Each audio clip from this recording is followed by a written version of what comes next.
Totul pentru sport, iar sportul a abandonat-o. Este povestea cutremurătoare a unei foste campioane mondiale la canotaj. Miile de ore petrecute la antrenamente au urcat-o pe Camelia Conțu pe podium, însă tot ele aproape că au lăsat-o paralizată.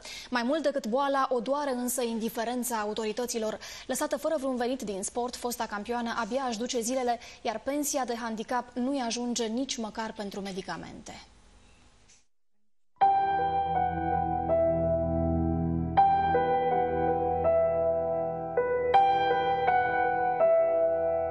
Viața normală, asta nu-i viața. Ceea ce am eu. Alții de vârsta mea, colegi, au familii.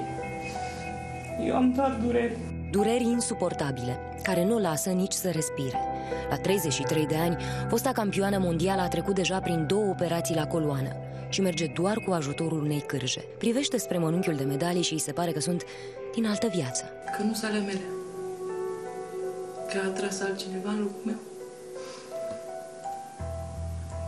Nu pot să concep, să mă chinui, acum să ajung la toaletă, nu să cobor scările, să mă duc să-mi iau singură pâine, nu. Am făcut 5.000 de genuflexiuni de la 1 la 5.000 numărate.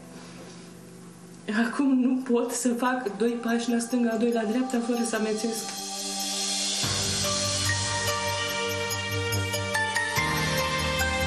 În urmă cu 14 ani n-ar fi crezut că va ajunge aici. Era în formă, cucerise titlul european și pe cel mondial la junioare și se uita cu încredere spre Olimpiada de la Sydney.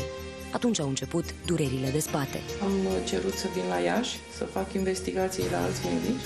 Aici mi s-a spus că risc paralizia. N-a găsit însă înțelegere la antrenori. Mi s-a spus că, de fapt, mi s-a făcut dor de mama și vreau acasă. După 6 ani de stat în cantonament, 24 din 24. I s-a cerut chiar să-și dea demisia din Ministerul de Interne, post pe care îl deținea ca sportiv legitimat la clubul Dinamo. A rămas astfel fără singurul venit. Asta mi s-a spus, asta am făcut. Ar fi fost corect, cel puțin omenește, dacă nu legal, să mă ducă la o investigație aprofundată, să-mi facă operația necesară la momentul oportun. Iar fi avut dreptul să rămână, normal nu este legal, că nu poți să dai un om afară, ea nu are rentă viageră, ea nu are nimic. Din păcate există un vid de legislație pentru foștii sportivi de performanță care ne-au făcut să fim mândri de ei. Are o pensie de handicap de 234 de lei. Banii abia ajung să-și cumpere de mâncare. Pentru tratamente și operații au ajutat-o prietenii. Deși nu-i place să inspire milă, a cerut și ajutorul Federației de Canotaj. Acum vreo 2 luni de zile a venit la mine la birou, pe cuvânt, dacă nu mi-era milă de ea. Federația nu are cum să o ajute, pentru că și Federația trăiește din banii de la buget. Mi s-a spus că nu dispun de fonduri. Eu îi înțeleg. Deși n-ar trebui, îi înțeleg. Sunt alții care trebuie să ajungă să le cânte imnul. Mi s-a cântat și mie imnul. Dar e o amintire, chestia asta.